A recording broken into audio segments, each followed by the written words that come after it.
All right, my switch on my microphone is like wore out. It's been turning off and on so many times. Hey, it's a little warm and a lot of dust today. And Harold Goodman, understand that you and your buddy here, Wayne Matlock, have experienced some heat and dust here recently.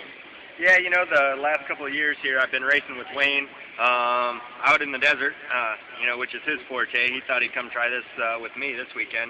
But, he puts together a great team. We've been out there trying to win in Mexico. The Baja races this year have been great for us.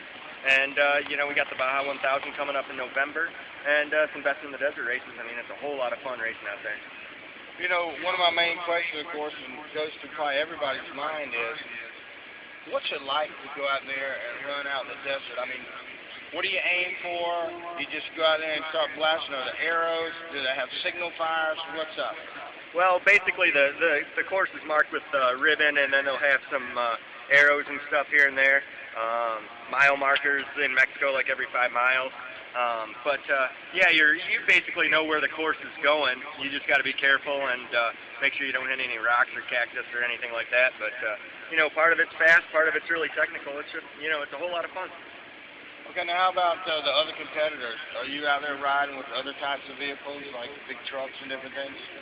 Oh yeah, for sure. We start after all the pro motorcycles, and then after the last 3 hours after the last ATV, they start with the trophy trucks. So, we catch a lot of motorcycles. They're kind of one of our biggest hindrances is trying to get through that pack. And most of the time we stay ahead of the trucks and buggies and all that. But every once in a while they'll catch us, and you got to listen and make sure we don't get run over. Well, I can definitely appreciate that. Wayne, you're the guy that puts all this together. Preparation, tell us about preparing for this stuff. Oh, we just do a lot of testing.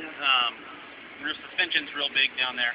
You gotta have the bike sit up right, and then just making sure the riders are comfortable. So we go down about a week prior to the race, and we stay down there, and we'll run our sections. We usually run 100 to 150 miles a day for 5-6 days straight, so everyone knows where they're going. So you also have to have a support crew with you, right? I mean, there's like a whole group of people that go down there.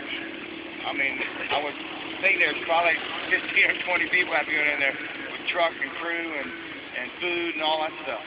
Yeah, we take, when we go down, we take about 5 or 6 ATVs, and they're all set up identical. Last race, I took 28 wheels and tires. We had 4 trucks, chase trucks, and each chase truck had 3 to 4 people in it, fully loaded with tools, tires. Honda provides us all the pit support, and then we got my wife and Harold's wife, Jessica, just driving the chase trucks, and it's a lot less of a factory effort than most people believe. Well, now, when you go down there, it's usually dry and dusty, or have you ever experienced rain and stuff in the desert? Oh yeah, we've been, I've raced through flash floods before. You're racing through waters 2 feet deep, running sand washes, and all the course markers get washed away. And then we've been racing where it's 120 degrees across the lake bed, and that's all in the same race.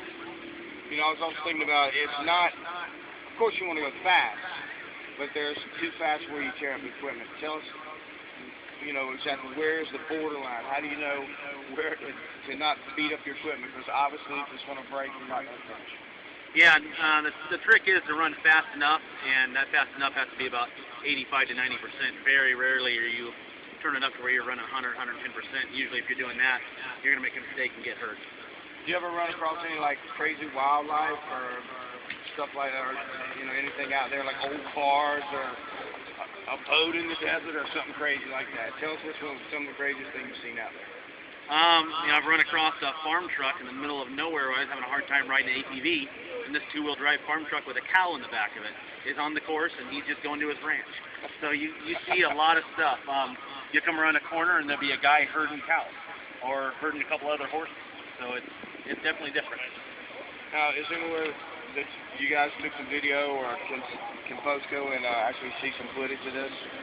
Yeah, we don't have a lot of video of it, even though Wes Miller's racing with us. But he's usually busy racing.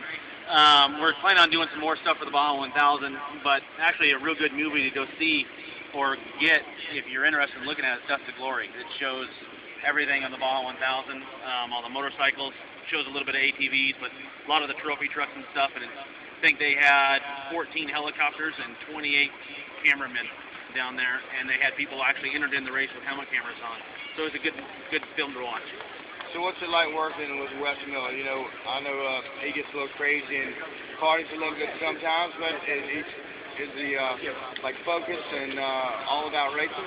Actually, Wes is probably one of the more focused riders on the team. He's known for partying and everything else, but I think that's just a reputation he's earned himself over the years. But you know, he'll stop drinking, stop partying.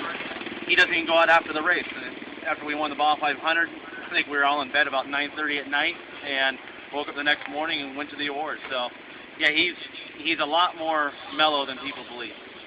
Well, it sounds like a lot of work, and it sounds like the rewards are very beneficial. And how many months do you take to prepare for this? I mean, do you like the day you get off and you win the championship, you start the next day preparing for the next year?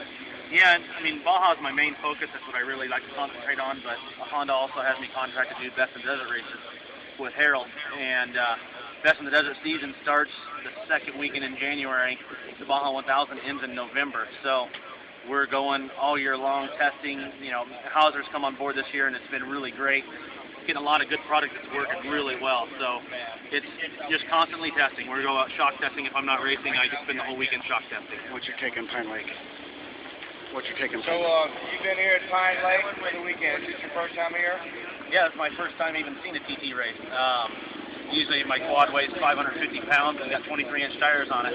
And I was hoping for a lot more dust and rocks, but didn't have that. But no, that's a lot of fun. First race yesterday ended up getting taken out, but that's recent. So I got back on the bike and took some pain pills and made the best of it yesterday, but today decided to take it easy. I've got a 1,000-mile rally race in 3 weeks that I got to go do. Well, Wayne, do you got anybody you want to plug or any websites that you deal with, or anybody you want to help out? Give them a little airtime here.